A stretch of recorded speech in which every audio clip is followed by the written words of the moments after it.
If your side hustle feels like a second job that you hate, then you're doing it wrong. So I've had a side hustle for the last 3 years now while working a 9 to 5 job. I've been working as a IT consultant for myself on the side with long-term clients. And in that time, I've been consistently doing my 9 to 5 as an IT contractor, software support engineer. And I've learned a lot of lessons along the way in doing that. I think that side hustles, when done properly, can be such an effective way to build wealth, develop your career, and actually live more of the life that you want to live in the long run. But there are so many challenges, so many pitfalls, and so many unhelpful messages that we get from hustle culture and social media marketing that I think is really worth exploring this as a strategy in great detail. And I call it the slow side hustle strategy, which means that you have to be really particular in how you decide what side hustle you want to do and how you're going to fit it into your life. Because by definition, having a side hustle means maintaining your regular job, most likely a 9 to 5. And there are many challenges in actually keeping that over the long run. So for me personally, it works quite well to work as a consultant on the side. I work as a tech consultant with long-term clients, and that's manageable for me. And I've managed to figure out how to organize my life in a way that it works, that I have enough time for it and that I have enough energy.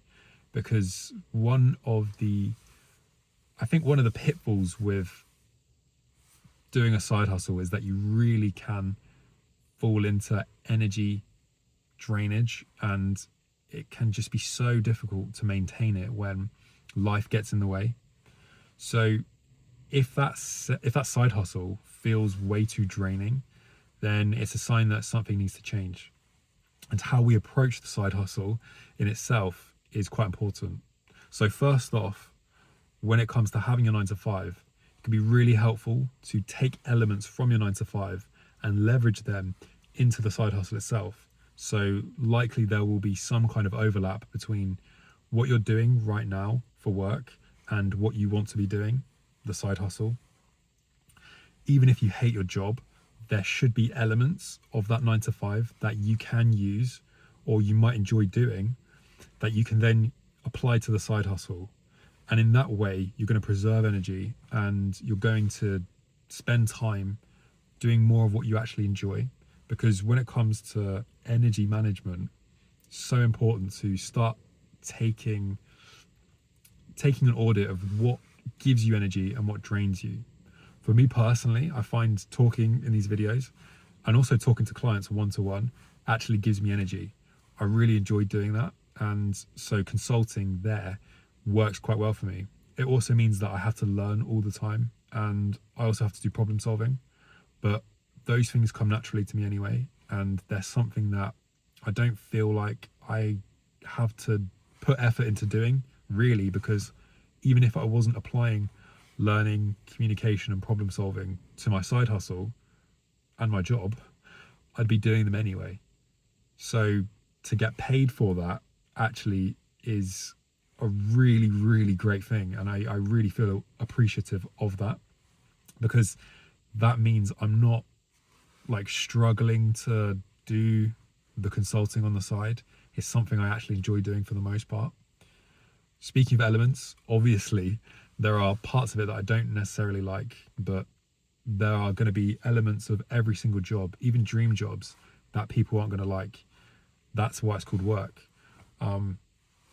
Even musicians who do music full time, they have to do logistics for their tour, or they have to worry about social media marketing, putting themselves out there, which they might not enjoy. They have to file their tax returns. So there's always going to be elements of jobs that we don't like. However, we kind of want to be able to like focus and maximize the good elements, the stuff that brings us energy, that brings us joy, or that makes us grow. So over the long run, we feel more fulfilled doing those things. And really then the approach of finding that crossover between the job and the side hustle is a really good way to make use of what you're already doing and just use that to kind of preserve your energy and even give you energy as well. One example of that might be a school teacher who enjoys teaching, and they want to take that further. So rather than just do their profession as a school teacher, they want to be able to, let's say, teach people online. So create online content and educate people further for their own thing, for their own career. So they want to own that as well.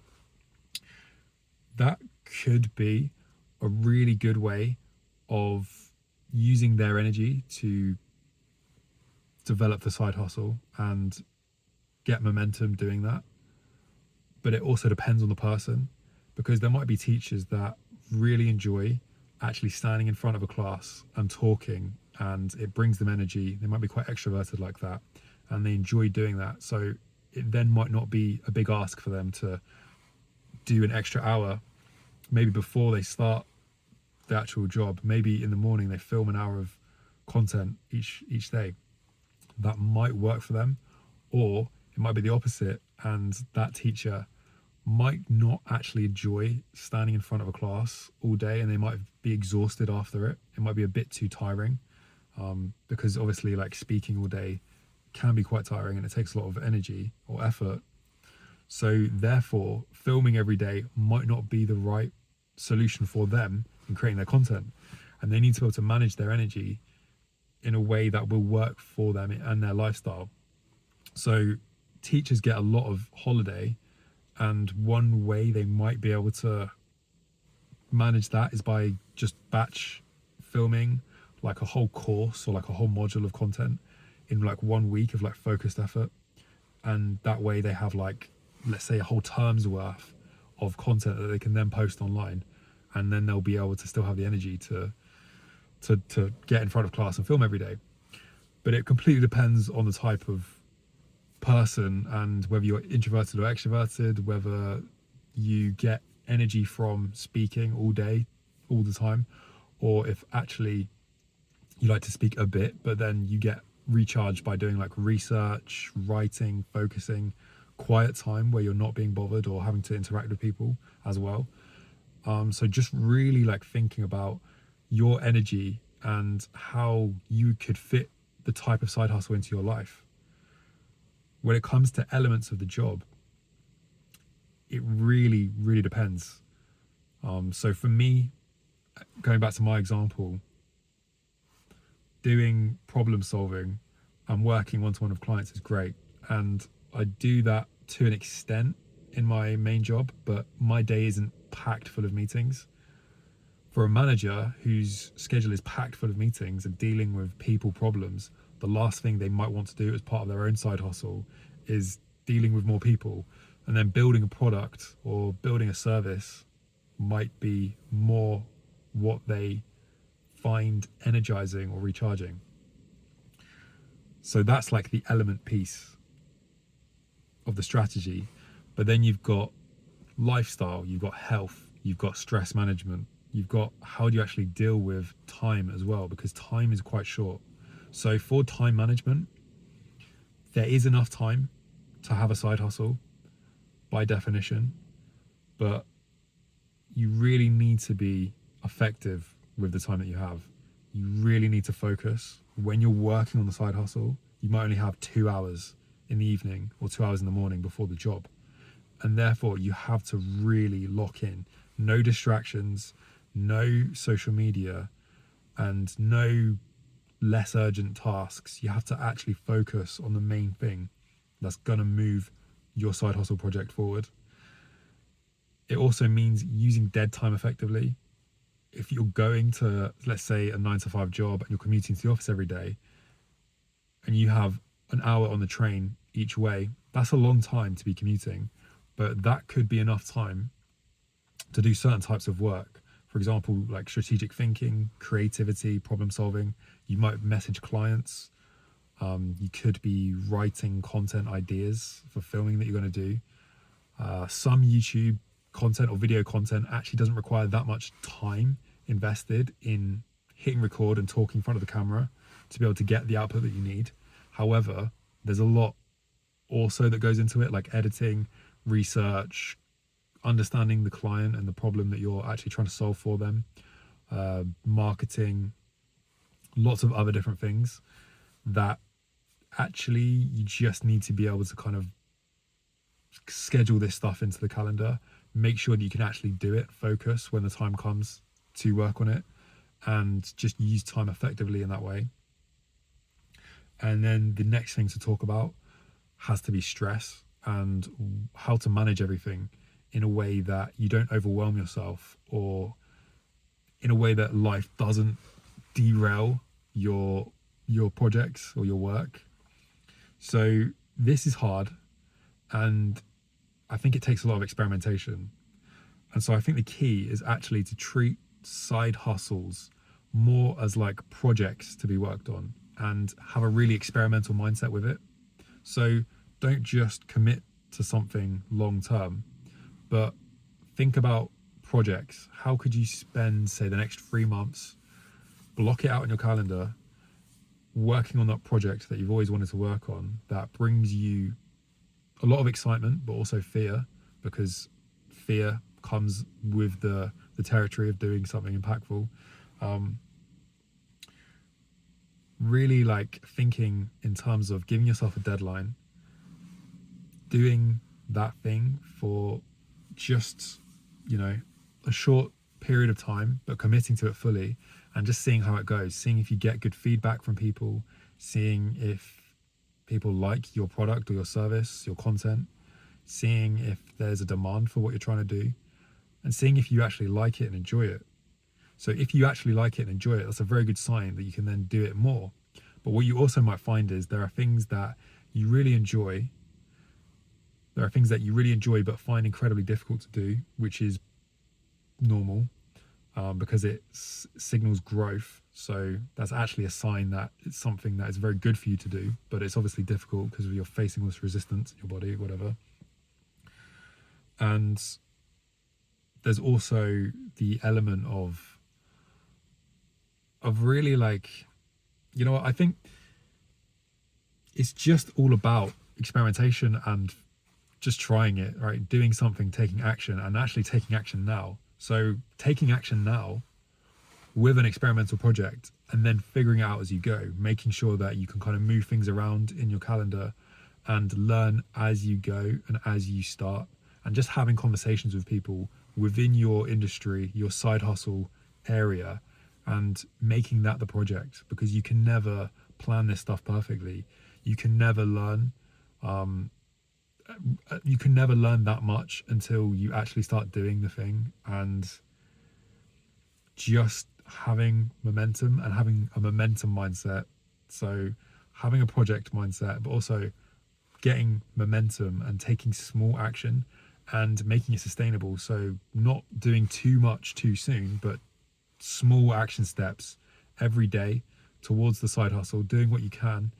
There'll be days where you can't film, probably, but you can potentially do research instead, and just finding time. Because what happens is when you actually commit to a project, your subconscious will then start working in your favor, and you'll start coming up with ideas naturally in the shower, while going for a walk, while watching a movie which is completely unrelated, and you're just having downtime, in a conversation randomly with your partner. You just find that your subconscious will start working in your favor towards the side hustle, but you're not going to find out essentially until you start acting on it. So action is key. Having a project and a mind, like an experimental approach, also is really important, and just being flexible with it, because you need to be able to adapt. You need to be able to kind of respond to what's working and what's not working, and that includes what's working for your potential clients and customer base, but also what's working for you and your energy, and what brings you joy and what you don't enjoy doing, what feels right and what just you can't be bothered to do, like genuinely can't be bothered. There's a difference between not doing something and procrastinating because it's really important and you feel fear towards it, but there's then something else, like you're just not doing something because you have absolutely no motivation for it, you don't care for it, and you don't feel fear for it either. You just don't want to do it. It's not interesting, it's boring. That's a good signal too, to be aware of. So these are just some things that will really help you in picking a side hustle and doing it in a sustainable way, and approaching it with like that strategic mindset that's going to help move you forward. Because having a side hustle, when done the right way, can completely change your life, change your career. It can start something completely new, and it just opens you up to luck, to growth, to opportunities, to new relationships, to learning new skills. And it's hard. It's hard, which is why a lot of people don't do it, or they try and rush the process and they fall into hustle culture traps and hype and marketing. But ultimately, you have to do this in a smart way, and you have to actually start acting now at the same time. So it's not easy, but there's a lot to think about. And if you want more on that, I'm going to be doing more videos about this, about side hustles and the strategy behind them, the benefits that you can expect, and just about career development and money mindsets in general. Because I'm all about like building wealth long term on this channel, and a big part of building wealth is about earning more and increasing your income.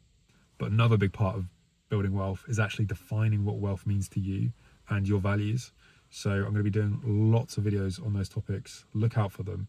And thank you so much for watching. I'll see you soon.